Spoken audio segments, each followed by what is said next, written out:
आप सभी को मेरा हार्दिक नमस्कार। और आपसे जुड़कर आज बहुत अच्छा लग रहा है। मुझे बताइएगा अगर मेरी आवाज़ ठीक ना आ रही हो, क्योंकि आप जानते हैं कि फेसबुक हमारे पेजों के साथ छेड़छाड़ करता है। मगर छेड़छाड़ अगर वो करता भी है तो हम आज बताएंगे कि भाजपा के बुरे हाल हैं, इसी वजह से छेड़छाड़ उन्हें करनी पड़ती है। बस थोड़ा सा इंतजार करते हैं, कुछ लोग और जुट जाएं, उसके बाद आपको बताऊंगी कि भारतीय जनता पार्टी की प्रचंड बहुमत की सरकार बनाई जिन्होंने, उनके कितने हैं बुरे हाल। और ये हाल इसलिए बुरे हो गए हैं क्योंकि वे जानते नहीं सत्ता को संभालना कैसे है, वे जानते नहीं कि करना क्या चाहिए। सच्चाई ये है कि आज उत्तराखंड राज्य में जो शुरू हुआ है वही आगे बढ़कर और लोगों तक पहुंचेगा और बताएगा कि अब नरेंद्र मोदी और उसकी सरकार जाने वाली है। नरेंद्र मोदी, जी हाँ, एक व्यक्ति ही तो है, परंतु नरेंद्र मोदी करते करते भाजपाइयों की जो हो गई है हाल, वो आज हम उसके बारे में बात करेंगे। बाल नरेन के बारे में अवश्य बात करूंगी, मगर अब बाल नरेन की उम्र कुछ ज्यादा हो गई है। उनको लग रहा है कि मैं जाने वाला हूं, इसलिए वो सोच रहे हैं कि कैसे अब करना है क्या। आज आप जानते हैं कि उत्तराखंड में विधानसभा के चुनाव है 14 फरवरी को, और भ्रमित करने की राजनीति, भ्रम फैलाने की, जुमलेबाजी करने की, धर्म की राजनीति और झूठे राष्ट्रवाद की राजनीति भारतीय जनता पार्टी करती है। परंतु आज आपको बता दूं कि इनके इतने बुरे हाल हो गए हैं कि इन्हें लग रहा है कि अब स्थिति को कैसे संभाले। आज भारतीय जनता पार्टी के प्रदेश मुख्यालय में एक प्रेस कॉन्फ्रेंस हुई और प्रेस वालों ने आज प्रेस होने का काम करके दिखा दिया। अब तक जो काम वे कांग्रेस पार्टी से सवाल करके कर रहे थे, आज दिखाई दे गया कि हमारे प्रेस के बंधु जा रहे हैं भारतीय जनता पार्टी के पीछे। आप पूछेंगे कैसे? उस प्रेस कॉन्फ्रेंस में प्रहलाद जोशी जी बैठे थे, उनके राइट हैंड साइड में 3 लोग बैठे थे, उनके लेफ्ट हैंड साइड पे बहुत से लोग बैठे थे, उनके बगल में बैठे थे अनिल बलूनी, जो करते हैं जिसको कहते हैं ना कि राजनीति दिल्ली से करने वाले राजनीति, वो भी बैठे हुए थे। उनका नाम अनिल जोशी। इनके अपने संगठन के जो लोग थे वो भी थे। और वहां पर सुरेश जोशी बैठे हुए थे, देवेंद्र भसीन बैठे हुए थे, बलराज पासी बैठे हुए थे, मधु भट्ट बैठी हुई थी। और दूसरी तरफ 3 कौन थे भगवान ही जाने, क्योंकि इनके यहां तो मुख्यमंत्री भी किसी को बना देते हैं। मगर आज प्रहलाद जोशी ने जब अपनी प्रेस कॉन्फ्रेंस करी और आज एक उन्होंने अपना कैंपेन सॉन्ग चलाया, मतलब हद ही है भाई कैंपेन सॉन्ग का। कैंपेन सॉन्ग गाया है जुबिन नौटियाल ने। बड़ी अच्छी बात है, मुझे बड़ी खुशी होती है ये देखकर कि भाई हमारे जो अपने बच्चे हमारे राज्य के, उनके गाने का इस्तेमाल किया गया, बहुत बढ़िया। मगर उस पूरी वीडियो में केवल मोदी जी दिख रहे हैं, उत्तराखंड की तस्वीरें और मोदी जी, मगर एक नेता भाजपा का नहीं। 3 मुख्यमंत्री दिए, 3 तिगाड़ा काम बिगाड़ा, मगर एक भी मुख्यमंत्री की आवाज भी नहीं सुनाई दी उस वीडियो में। अरे शक्ल तो बड़ी दूर की बात है। तो सरकार के काम तो गिना देते, केदारनाथ में इन्होंने शूट किया। और मेरी मांग है चुनाव आयोग से एक मांग मेरी पूरी तरह से नहीं हुई मगर हुई। आज मैंने इलेक्शन कमीशन को एक कंप्लेंट दी थी। गणेश जोशी, वही याद है गणेश जोशी, शक्तिमान घोड़े के को इंजर करने वाला, उसके पांव पे ऐसे डंडा घुमाते हुए फोटो आई थी ना, बच गए कोर्ट से। मगर आप जानते हैं कि वो किस प्रकार से उस जानवर को, उस बेजुबान जानवर की तरफ डंडा घुमाए खड़े थे। वो तस्वीरें याद है। वही गणेश जोशी अब मसूरी विधानसभा से चुनाव लड़ रहे हैं और वही गणेश जोशी की जो हालत है वो सुन लीजिए। गणेश जोशी अब चुनाव में सैनिकों के नाम पे भीख मांग रहे हैं वोटों की। बेशरम भाजपा का ये नेता बेशरम भाजपा का ये कैंडिडेट, इस प्रत्याशी को का जो कैंडिडेचर है उसे कैंसिल किया जाना चाहिए, ये मांग हमारी होनी चाहिए। ये हो गया कि शो कॉज नोटिस इशू कर दिया गया। जी हां, मेरी कंप्लेंट की कॉपी मैंने पेज पे डाली है, आपने देखी होगी। ये कंप्लेंट की कॉपी मैंने ट्विटर पे भी डाली है, आपने देखी होगी। और उसके बारे में अगर आप पढ़ेंगे तो देखेंगे कि 2 वीडियो मुझे मिली है, ढूंढ रही हूं मैं, सुन लो ध्यान से। जोशी जी, गणेश जोशी जी, आप ढूंढ रही हूं मैं, कहां कहां गलती करते हो, सारी वीडियोस निकालूंगी और हर एक के ऊपर अलग कंप्लेंट दूंगी और देखती हूं कि कब तक बचते हो मुझसे। केदारनाथ की बात करते हैं अब। ये जो पूरा वीडियो है इसमें एक भाजपा का उत्तराखंड का नेता नहीं है, मतलब उत्तराखंडियत की बात नहीं करेगी भाजपा, गुलामों की पार्टी भाजपा केवल बात करेगी मोदी जी की। करो बात भाई, अपने घर में करो, हमारे ऊपर क्यों थोप रहे हो? देश की जनता जो सुनना चाहती है उनको सुना दो। उत्तराखंड में चुनाव है, 5 साल हमने झेले हैं और अब जरूरत है कि आप हमारे को अच्छी व्यवस्था दें, हमारे को नौकरियां दें, हमारे बच्चों को अच्छी व्यवस्था, हमारी महिलाओं को सुविधाएं। ये जो गैस 940 रुपए देकर अभी सिलेंडर खरीदा है ना, इसका दाम कम करे। ये आप नहीं कर सकते क्योंकि मोदी जी सोचते हैं कि वो प्रधानमंत्री क्या बने, पूरे देश पे उनका राज नहीं, उनका हक हो गया। नहीं मोदी जी, आपका अधिकार नहीं है हम पर, आप केवल हमारे चुने हुए प्रधानमंत्री है और चुना हुआ प्रधानमंत्री सेवक होता है, कहने मात्र के लिए नहीं, सेवा करके दिखाना चाहिए था, मगर प्रधानमंत्री नरेंद्र मोदी ये कर नहीं पाए। और आज इनकी जो प्रेस कॉन्फ्रेंस में हुआ वो मैं आपको बताना चाहती हूं। आज जो वीडियो है उसमें भक्ति में लीन नरेंद्र मोदी दिखाए जा रहे हैं केदारनाथ में। अरे कुछ तो शर्म कर लो और कुछ तो भगवान से डर लो। बाबा भोलेनाथ वो नाराज हो गए तो तीसरी आंख खुल जाएगी। मोदी जी थोड़ा ध्यान से, थोड़ा संभल के, अगर भगवान का नाम ले रहे हो तो कम से कम भगवान के नाम को डर के साथ लो, भगवान बनने की कोशिश मत करो। आज जो जुबिन नौटियाल की आवाज थी उसकी हम जितनी तारीफ करें वो कम है, मगर अच्छे काम हो जाते अगर तो भी बड़ी अच्छी बात होती, और आप अच्छे काम गिनवा देते ना तो बढ़िया बात हो जाती, मगर अच्छे काम तो गिनवा नहीं पाए। अब हमारे को इससे भी कोई दिक्कत नहीं है। हम कहाँ कह रहे हैं कि आप जो है वो सब कुछ इकट्ठा ही दिखा दीजिए, कम से कम उपलब्धियां तो बता देते। आज जब उस प्रेस कॉन्फ्रेंस में हमारे पत्रकार बंधुओं ने पूछा उनसे कुछ सवाल, तो नहीं था एक भी जवाब प्रहलाद जोशी के पास।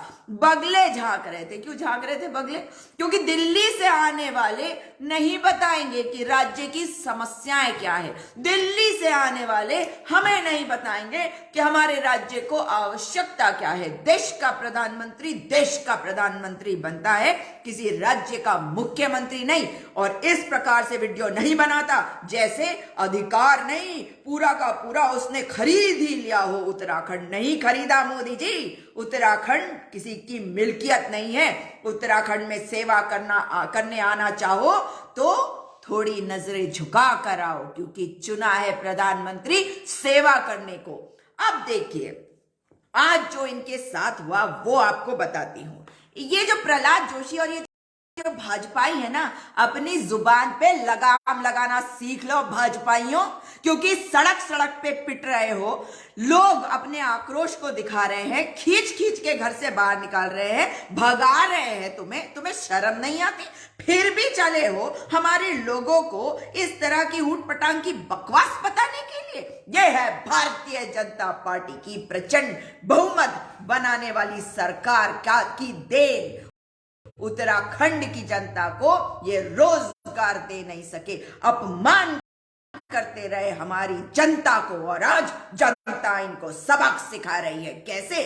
आज जब प्रहलाद जोशी अपने वक्तव्य को दे रहे थे तो बेशरम ये प्रवक्ता है, बेशरम ये इंचार्ज है, या बेशरम इनके भाजपा के नेता, उन्हीं में से एक प्रहलाद जोशी बता रहे थे, तमाम तरह के आक्षेप लगा रहे थे राहुल गांधी पे। शर्म करो प्रहलाद जोशी अपने अंदर को आवाज नहीं निकली जब सवाल पूछे हमारे पत्रकारों ने, क्योंकि मोदी के अनुयायी हो, टेलीप्रॉम्प्टर नहीं है, मगर हाँ जो लिख कर आ गया व्हाट्सएप में वहां तक तो इम्तिहान दे पाए, लेकिन जब सवाल पूछ लिए अपनी असलियत दिखाई हमारे पत्रकारों ने और अपनी पत्रकारिता दिखाई तो जवाब नहीं था किसी भी एक भाजपा के नेता के पास। कहने लगे कि ये पार्टी जो है कंफ्यूज्ड पार्टी है। अरे बेशरम, इतने कंफ्यूज हो जाते हो, अगर लिखा हुआ ना आए तो भूल जाते हो कि पिछला वाला क्या लिखा था, अगर कागज सामने ना हो तो याद नहीं होता, और अगर रट ना लिया हो तो बड़ा वही मोदी जी करते ना, वो मैं भी एनसीसी का कड़ वंस कड़ ऑलवेज कड़, याद है अभी कहा कुछ दिन पहले, और याद है कुछ दिन पहले टेलीप्रॉम्प्टर बंद हो गया था तो मोदी जी का क्या हाल हुआ, वही हाल हुआ आज प्रहलाद जोशी का। जब सवाल पूछा हमारे पत्रकारों ने, कहा कि कंफ्यूज्ड हो, और मैं भी जानना चाहती हूं कि कंफ्यूज्ड आप हो या हम हैं। 3 मुख्यमंत्री देने वाले भारतीय जनता पार्टी, 3 मुख्यमंत्री देने वाले जो पेगासस की चोरी करते हैं, पेगासस से जासूसी करवाते हैं, हमारे पैसे चोरी करके पेगासस को खरीदते हैं हमारी जनता की जासूसी करने के लिए। मोदी जी के ये अनुयायी भूल गए कि कहना क्या है। डॉक्टर देवेंद्र भसीन, सुरेश जोशी, मधु भट्ट, अनिल बलूनी इतने बड़े अपने आप को नेता बनाते हैं, भाई उनको तो कभी उत्तराखंड में देखा नहीं जाता। वो दिल्ली के इनके मुख्यालय में बैठते हैं, प्रेस को हैंडल करते हैं, और जब सर्वे आता है ना तो उनका नाम भी आ जाता है, ऐसा लगता है उन्होंने अपना नाम लिखवाया हो। मगर कंफ्यूज कौन है ये बताओ, आप ये बताओ तो जरा कि कंफ्यूज क्यों हो आप। कंफ्यूज हम हैं। आपकी कंफ्यूजन की असलियत ये है, प्रहलाद जोशी, अनिल बलूनी, देवेंद्र भसीन, बलराज पासी, मधु भट्ट वगैरह वगैरह वगैरह, जितने आपके छोटे बड़े जो भी नेता है, आप इतने कंफ्यूज्ड हो कि देवस्थानम बोर्ड लाता है एक मुख्यमंत्री, 3 तिगाड़ा काम बिगाड़ा, 3 तिगाड़ा काम बिगाड़ा। एक मुख्यमंत्री त्रिवेंद्र सिंह रावत जो आज आपकी जड़ों को खोद रहा है अंदर से, क्योंकि उसको हटा दिया। त्रिवेंद्र सिंह रावत यानी कि TSR 1 नंबर 1 का भ्रष्टाचारी त्रिवेंद्र सिंह रावत का एक काम नहीं गिना पाए। अरे कुछ तो शर्म कर लो प्रहलाद जोशी, एक काम तो बता देते जो आपकी प्रचंड बहुमत की सरकार ने किया। करीबन 4 साल जो कुर्सी पे जिसको बैठाया वो काम ना कर पाया, एक उपलब्धि नहीं बता पाए, उस पे आऊंगी मैं। पर पहले बता दूं कि ये जो कह रहे थे कंफ्यूज कौन, अरे भाई एक पत्रकार महोदय ने पूछ भी लिया इनसे कि कंफ्यूज बोल रहे हो कांग्रेस पार्टी को, ये बता दो कि कंफ्यूज कौन।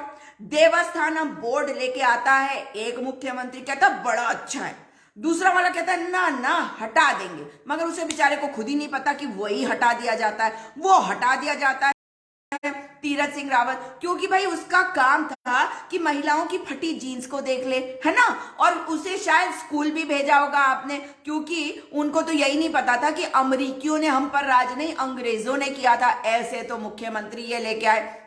और कंफ्यूज भारतीय जनता पार्टी को देखो, कहते हैं हमें इसलिए हटाना पड़ा क्योंकि ये टेक्निकल डिफिकल्टी आ गई। तो टेक्निकल डिफिकल्टी के बारे में पता नहीं था। देवस्थानम बोर्ड एक मुख्यमंत्री लाता है इन्हीं का, इसी वाली सरकार में। दूसरा मुख्यमंत्री आता है, कहता है नहीं इसको हटा देना, तीसरा वाला कहता है नहीं नहीं इसको तो बिल्कुल हटाना, हम हटा देंगे, और तीसरा मुख्यमंत्री हटाता है। तो कंफ्यूज कौन हो? अरे ओ भाजपाइयों, कौन हो कंफ्यूज? तुम हो कंफ्यूज। तुम्हें यही नहीं पता कि देवस्थानम बोर्ड एक्ट को लाना था या हटाना था।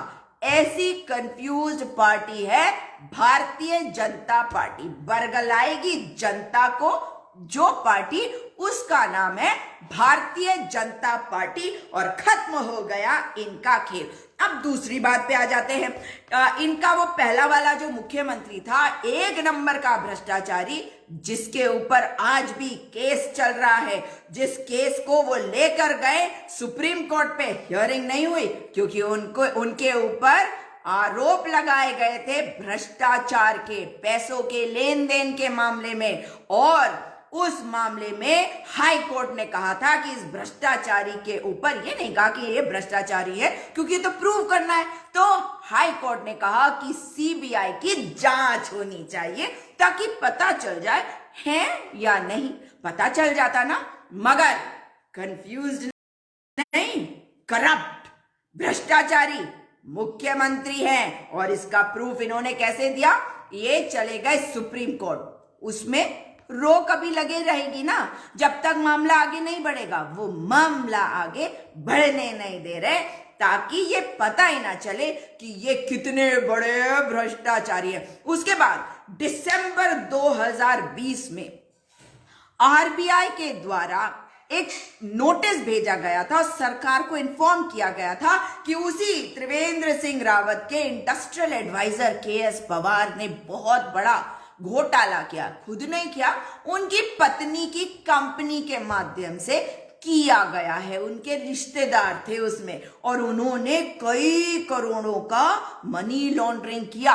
और वो किसके साथी? वही त्रिवेंद्र सिंह रावत TSR 1 के साथी। इसलिए झूठ हमें ना बताओ, समझ लो TSR 1 हम जानते हैं कि हो आप भ्रष्टाचारी। उसके बाद इनका तो अता पता चला नहीं। वो कह रहे थे कुंभ जो है नहीं होना चाहिए, तब तक इन्हीं का बोरिया बिस्तर पैक कर दिया। बताओ कंफ्यूज कौन?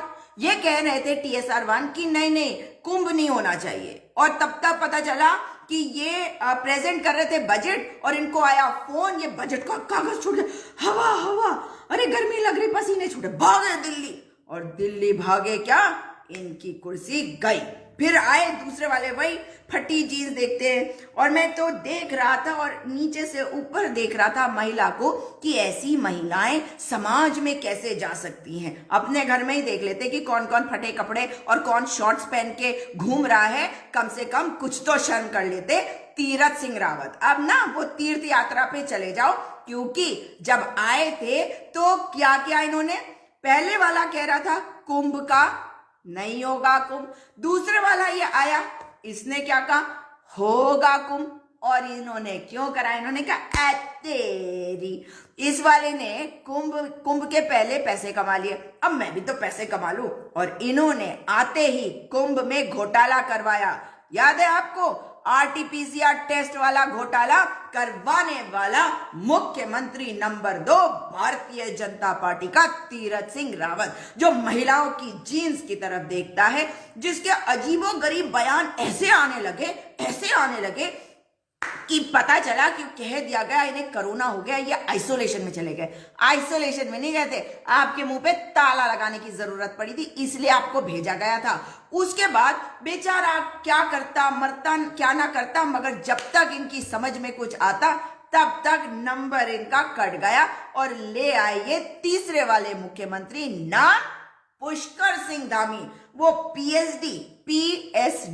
पीएचडी ने क्या क्या, इतना बड़ा भ्रष्टाचारी, कहते हैं कि भाई मैं तो 10,000 लोगों को जानता हूं देहरादून से दिल्ली तक, इसलिए मैं किसी का काम नहीं कर सकता। कैसे करेंगे, क्या करा, एडवर्टाइजमेंट दिए, कितने 100 करोड़ के एडवर्टाइजमेंट। एक मैगजीन जिसका कभी आपने नाम भी नहीं सुना होगा, खबर मानक, सुना कभी, दिल्ली से पब्लिश होता है, कोई महिला है जिसका नाम है राजहंस, वो करती है।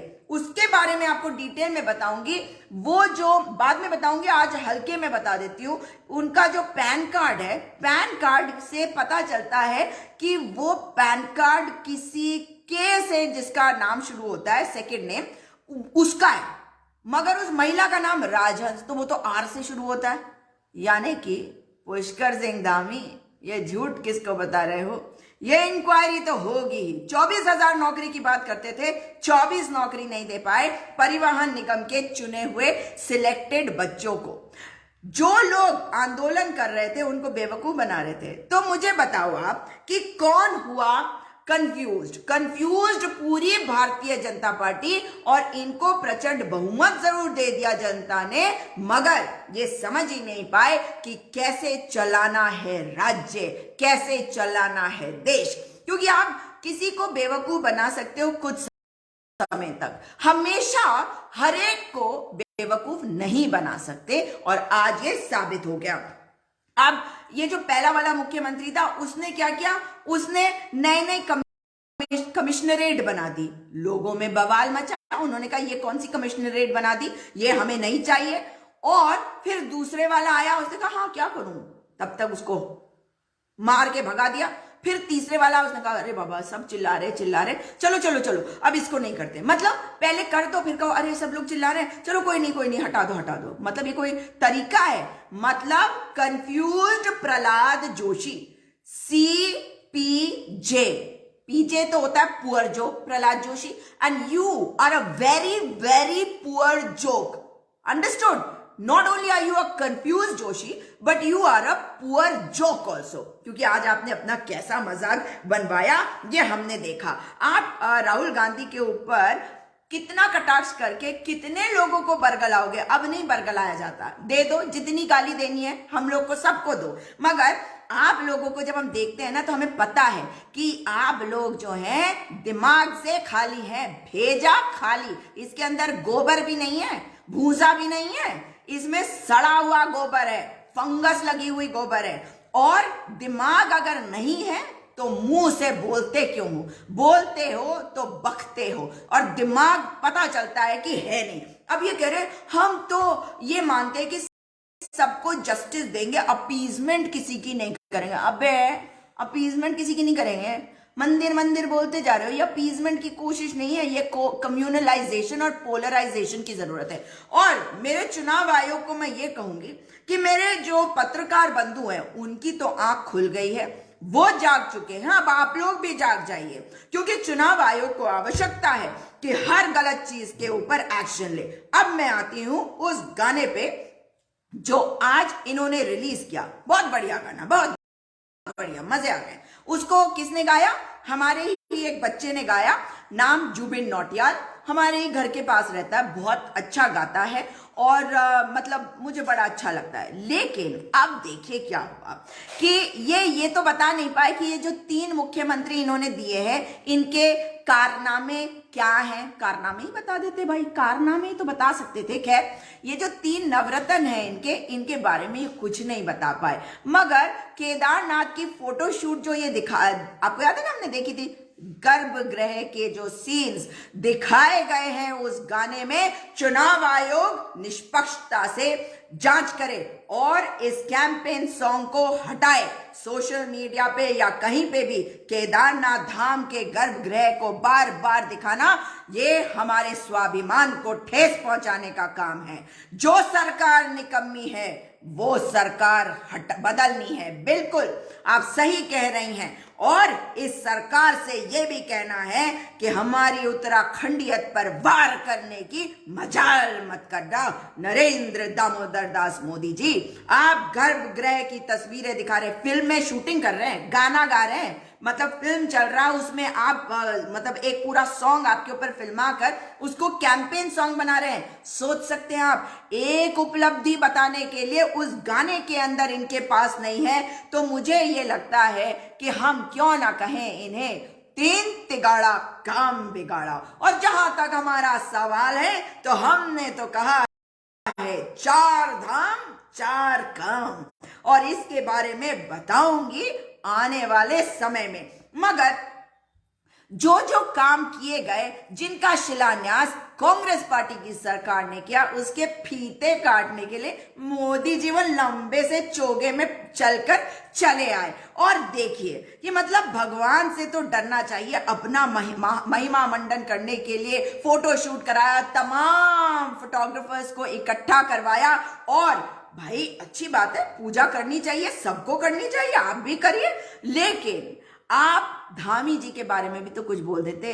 अरे 3 मुख्यमंत्री थे, उत्तराखंड का कैंपेन सॉन्ग, उसमें 3 में से एक मुख्यमंत्री का चेहरा नहीं। इसीलिए तो हम कहते हैं 3 तिगाड़ा काम बिगाड़ा। और मोदी जी भी इस बात को मानते हैं और मानती है पूरी भारतीय जनता पार्टी। 5 साल के 3 मुख्यमंत्री और एक मुख्यमंत्री का चेहरा नहीं इस कैंपेन सॉन्ग में। और सॉन्ग किसका? उत्तराखंड का। तो हमारी उत्तराखंडियत पर यह है इनका एक और वार। मगर भगवान से ये डरे या ना डरे, ये बात अवश्य है कि ये जो पेगासस वाला जासूस है ना, यही जो जग्गा जासूस अपने वाला, अब ये तो बता दो कि इस जग्गा जासूस को कैसे पता चला कि अगर इन लोगों की फोटो डाल दोगे या इनकी तस्वीरें दिखा दोगे तो विद्रोह कर देंगे भाई, ये तो बताओ। तो समझ लीजिए आप कि मैं देख रही हूं कि हमारे साथ जुड़े हुए हैं हमारे 21,000 फार्मासिस्ट, 21,000 फार्मासिस्ट हैं, 13,000 आशा कार्यकर्ती, 40,000 आंगनवाड़ी बहनें, 204 सैनिक कल्याण बोर्ड में कार्यरत हमारे पूर्व सैनिक और हमारे तमाम बच्चे जो आंदोलन करते रहे हैं, चाहे वो यूपीसीएल पिटकुल के हों, जिनको इन्होंने आखिरी में जाते जाते पूरे 5 साल गला घोट के रखा और आखिरी में जाते जाते हमारे दबाव के कारण इनको झुकना पड़ा, उनको अपॉइंटमेंट देनी पड़ी। हमारे 4 धामों के तीर्थ पुरोहित जो कहते हैं कि ये है धूर्त, ये धूर्त हैं, ये चालाक हैं, ये चतुर हैं और इनसे बच के रहना है, क्योंकि ये जो कहते हैं वो करते नहीं, क्योंकि इन्हें तो मंदिर का पैसा चाहिए, दोबारा आएंगे तो दोबारा से पैसा निकालेंगे।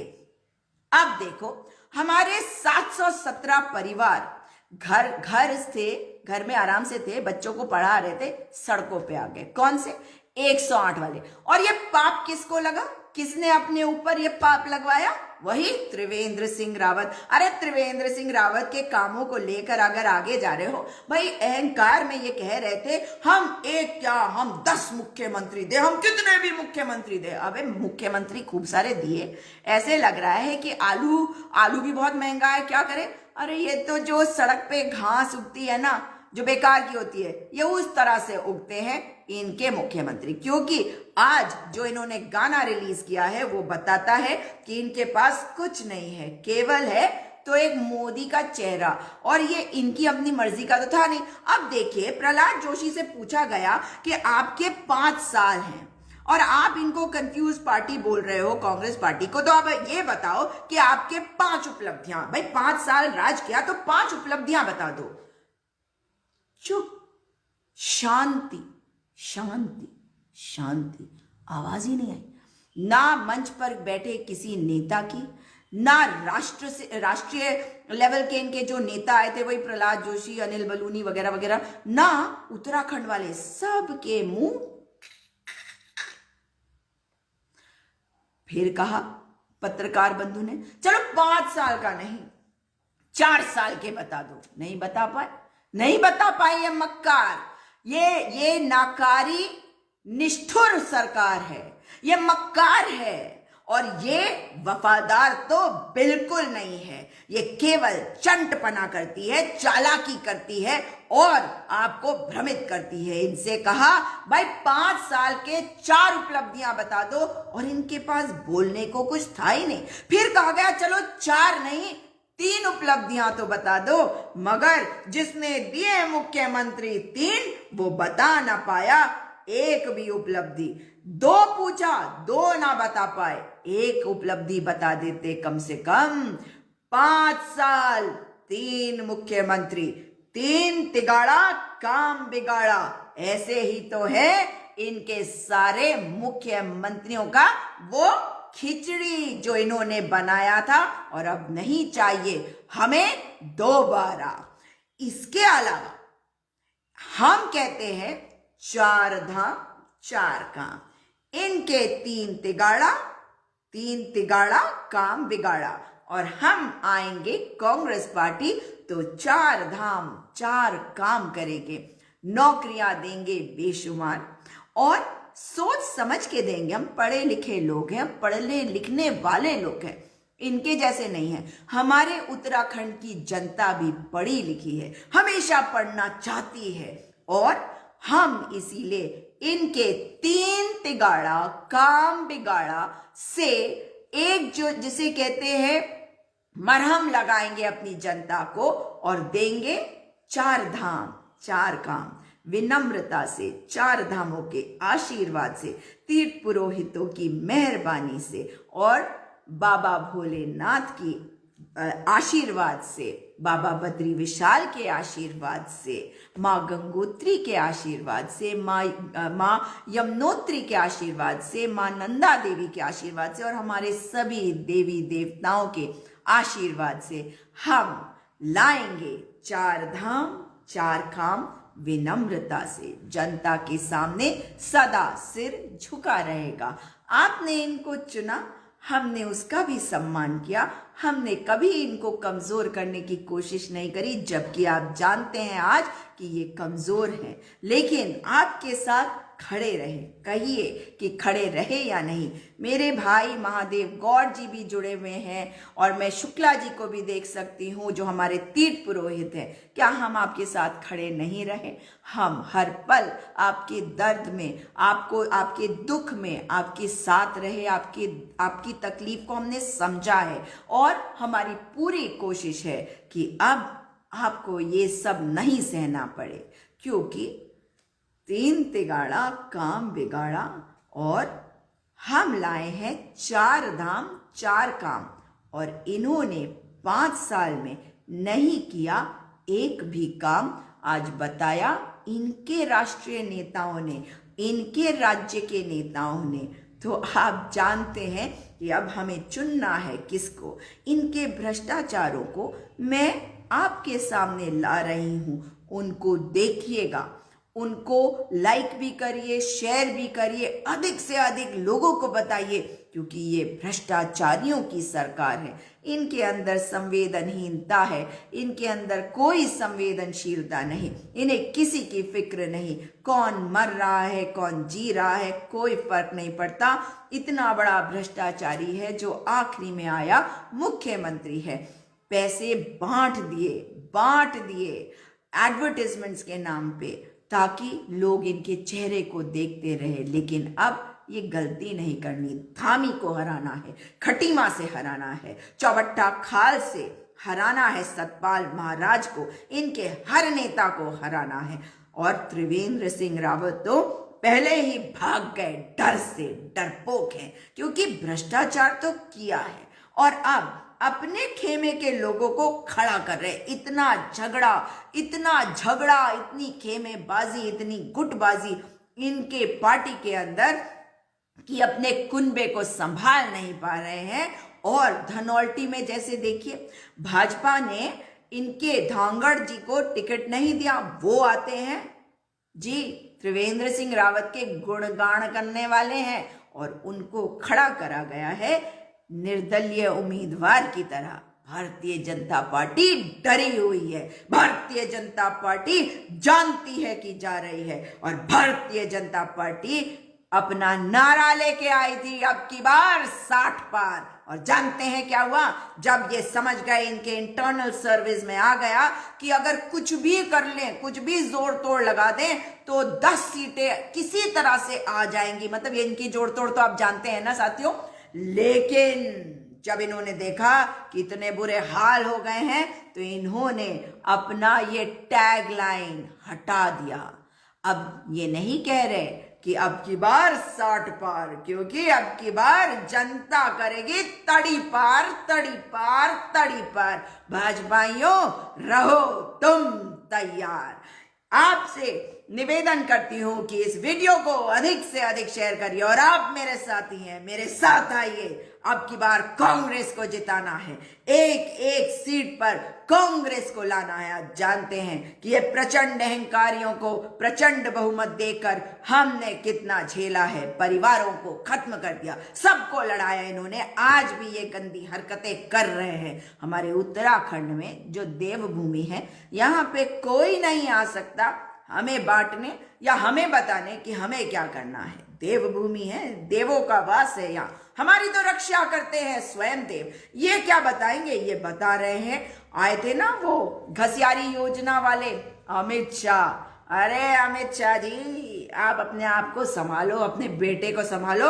हमारे उत्तराखंड में जहर मत फैलाओ। हमारे उत्तराखंड में नफरत के जहर को लेकर आओगे तो जनता उखाड़ कर बाहर फेंक देगी।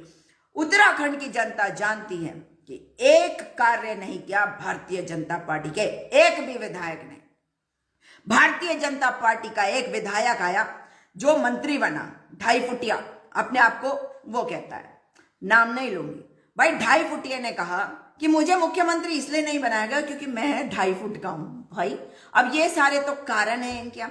एक और इनके यहाँ आया भाई, उसने कुछ और कहानी सुनाई और एक का तो जरूर से बताना है भाई। हर एक को कहानी सुनाता है। एक ने तो ऐप ही बना लिया बारिश को आगे पीछे ऊपर नीचे कम ज्यादा करने वाला। और जानते हैं क्या हुआ? जब बहुत तेज बारिश हुई और जिस वक्त जरूरत थी कि उस बारिश को कोई आगे पीछे कम ज्यादा नहीं कम कर देता, तो उसने क्या किया? वो भग लिया, गायब हो गया। फिर भेजा गया धामी जी को दिल्ली से। दिल्ली से क्यों? क्योंकि वो मुख्यमंत्री तो कभी बने ही नहीं उत्तराखंड के, वो तो मुख्यमंत्री बने दिल्ली वालों के, इसीलिए फिर भेजा गया। वो भागे भागे भागे आए। मगर ऐसी सरकार तो नहीं चाहिए। चौबट्टा खाल वालों, इस बार सतपाल महाराज को हराना है। सतपाल महाराज को हराना है, विजय बहुगुणा के बेटे सौरभ बहुगुणा को हराना है, सुबोध उनियाल को हराना है। ये वो नेता है जिन्होंने लोकतंत्र की हत्या करी थी। एक पार्टी में रहकर जिस तरीके का कृत्य इन्होंने किया उसकी माफी नहीं मांगी अभी तक। जिसने माफी मांगी हमने बड़ा दिल दिखाकर माफ किया, मगर टिकट नहीं दिया उनको टिकट, कितना भी कुछ भी हो जाता।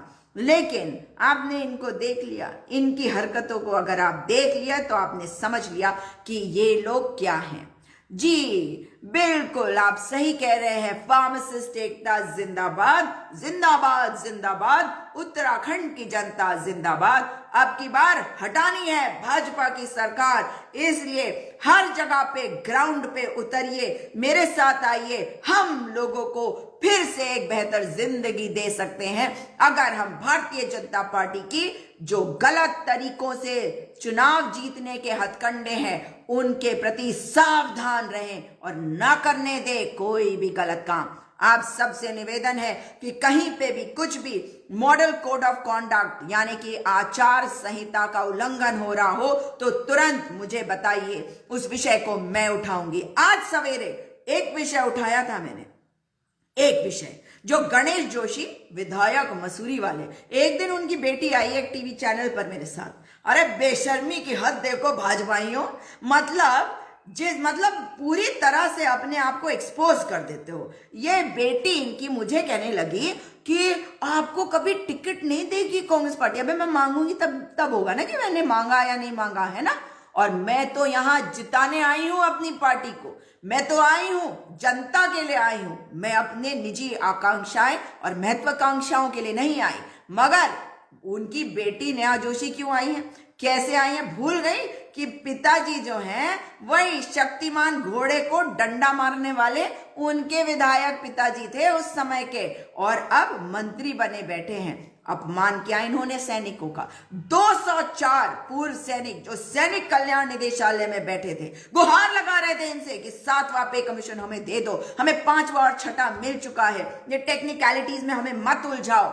उनको 7वां पे कमीशन इन्होंने नहीं दिया, बल्कि ये कहा क्योंकि कोई मेन स्ट्रीम मीडिया, वही गोदी मीडिया जा ही नहीं रही थी, तो वो मुझे ही देख रहे थे। मेरे ही पेज पे चल रही थी उनकी सारी वीडियो, 204 मेरी बहनें और भाइयों की तब, और वो 13 जिलों के सिर्फ 204 लोग। ये क्या कहते हैं उनसे, अरे कैसे कैसे चैनलों को ले आते हैं। अरे अभी तो देखते जाओ गणेश जोशी, अभी तो एक बात बोल दी है ना, और मुझे जानते नहीं हो, चिपट गई हूं मैं, चिपट हूं। एक एक चीज पे नजर रख रही हूं। जितनी हरकतें गलत करोगे, जितना भ्रष्टाचार करोगे, जितना आचार संहिता का उल्लंघन करोगे, हर चीज पे नजर रखी हुई है। बिटिया को समझा देना, अपनी बता रही थी दूसरों के बारे में। और आज अगर वो नेता बनी है तो इसलिए बनी है क्योंकि पिताजी ने नेता बनवाया है, वरना ग्राउंड पे काम क्या किया था। अब मत बताना कि अब तो करवा रहे हो। इसलिए भारतीय जनता पार्टी को समझ लीजिए, अगर ये किसी को बढ़ाना चाहते हैं, अगर ये किसी को आगे देखना चाहते हैं, तो वो है इनके अपने बच्चे। देखा है ना, वो अमित शाह का बेटा जय शाह कहां बीसीसीआई में सचिव बना बैठा है। भाई ऐसी क्या क्वालिफिकेशन है। ऐसे एक अभी वीडियो आई थी, कुछ पढ़कर बता रहे थे, मेरी तो समझ में नहीं आई, आपकी समझ में आती हो तो बताना। और मुझे बताओ साथियों, हम सब हिंदुस्तानी, तो हमें तो हिंदी आती है ना भाई। अंग्रेजी हम सीखते हैं मगर हमारी मातृभाषा तो हिंदी है। मतलब ये तो शर्म की बात होगी अगर हम खास करके जो उत्तर में रहते हैं, अगर हम कहें कि नहीं हमारे को तो इंग्लिश आती है, हमारे को तो हिंदी नहीं आती, और हिंदी भी हम एक्सेंट के साथ बोले, कितना बुरा लगेगा, है कि नहीं। तो भाई आप मुझे बताओ, अगर हम हिंदी में बोल रहे तो हमें तो दिक्कत नहीं है ना, आपको तो नहीं है ना। भाई मुझे समझ में आता है, कोई बंगाल से है, कोई जो साउथ से है, दक्षिण से है, उन्हें हमारी बात को समझने में मुश्किल है, तो हम उनसे भी इंग्लिश में बात कर ले, या जहां जरूरत है वहां इंग्लिश में बात कर ले। हाँ, अब इंग्लिश चैनल पे जाके मैं हिंदी में तो नहीं बात कर सकती, लेकिन हिंदी चैनल पे जाके मैं पूरी डिबेट में इंग्लिश में बात करूं तो कैसा लगेगा। मैं क्या, won't I look like a fool. मगर क्या बताएं, प्रधान सेवक, परिधान सेवक, परिधान मंत्री, प्रसार मंत्री, उनको ये बता दो कोई कि भाई अगर अंग्रेजी में हाथ तंग है तो हिंदी में पढ़ दो, क्या फर्क पड़ता है। मगर पढ़ने के पहले एक बार पढ़ तो लो। टेलीप्रॉम्प्टर जीवी बने रहोगे और पढ़ पढ़ के और एक्टिंग, तो उससे काम नहीं चलेगा। भूल जाओगे तो पूरे देश की बेइज्जती होती है ना। इसलिए ये जो वीडियो बनाया है ना, इसमें अच्छा खासा नाच गाना टाइप का भी डाल देते तो अच्छा रहता। जुबिन नौटियाल की आवाज में आपको गाने का और डांस करने का मौका, चलिए कोई बात नहीं, भक्ति में लीन तो दिखा दिया, चलिए ये दूसरा क्या कहते हैं उसको, रंग है ना, वो क्या होते हैं, रस है, रस। तो ये नवरस में से दूसरा रस है कि इसमें आपने भक्ति में लीन होकर आपको दिखा दिया। मगर उत्तराखंड के नेताओं को लाओ और बताए भारतीय जनता पार्टी अपनी एक भी उपलब्धि बताने की अगर ताकत है तो बता दे। महिला परेशान, बुजुर्ग परेशान, बच्चे परेशान, हर ओर त्राही त्राही, तीर्थ पुरोहित परेशान, पूर्व सैनिक परेशान। ये है भारतीय जनता पार्टी। अब की बार नहीं चाहिए ये सरकार। और आपसे मैं दोबारा मुलाकात करूंगी कल फिर। और मेरी हर वीडियो को शेयर करिए ताकि हम अधिक से अधिक लोगों को बता सके, इनके पोल खोल सके। अगला पोल खोल जल्द आपके सामने ला रही हूं, उसको शेयर अवश्य करिएगा। दोबारा आपसे मुलाकात होगी। नमस्कार, जय हिंद, जय उत्तराखंड।